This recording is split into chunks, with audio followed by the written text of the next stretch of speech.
Right. The last thing here we're going to talk about in chapter 1, lesson 1 is the scope of economics, which really is the scope of what we're going to teach in this course. Um, and we're, in economics, we try to describe the financial situation around the world. When we do this, when we compare other countries, is using a metric called GDP, which stands for gross domestic product. It's the total of everything bought, sold, and made in a country.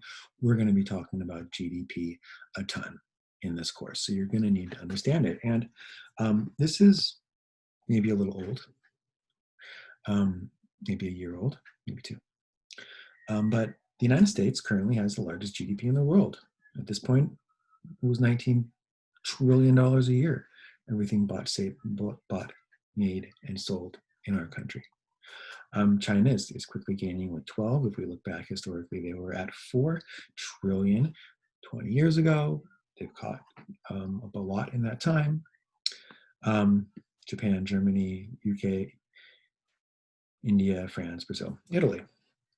And then just for fun, here's California. You can see that if we were our own country, we would have been a 5 in the year this came out. Now, understand that not only do you have to have a lot of money to make this list, but you have to have a large population, okay? A country like the UAE, we're an oil-producing country with a small population. The average person may be making more than we do in America, but because there's so few people, they don't make this list. Now, why is GDP important? Well, this is when we talk about tax base, how much money the government gets to spend each year, which then can be discussed in terms of, say, military spending. Very important. So although a small country like the UAE has high average incomes, they don't have as much tax revenue per year as, say, India, where the average income is very low. But because there's so many people, the government gets a bunch of money to spend. They can spend it on things however they please, including military, which oftentimes equals power. All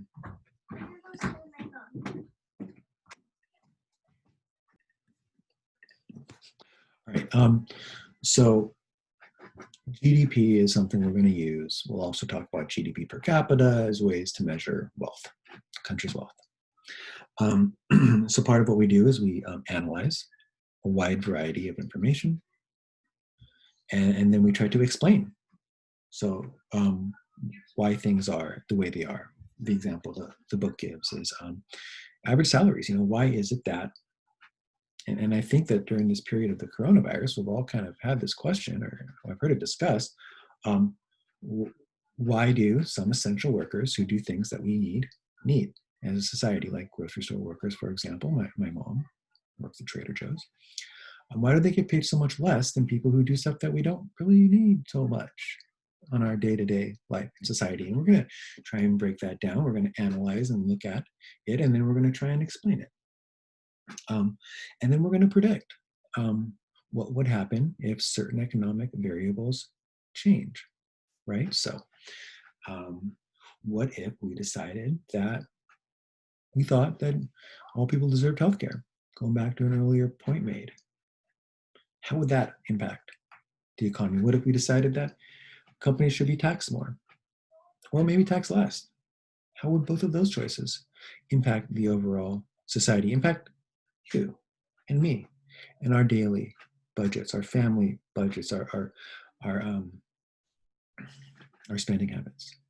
And again, these are all things that are going to be discussed throughout the year. This is just a very quick snapshot into where we're headed. But it's going to be a fun semester. I look forward to it.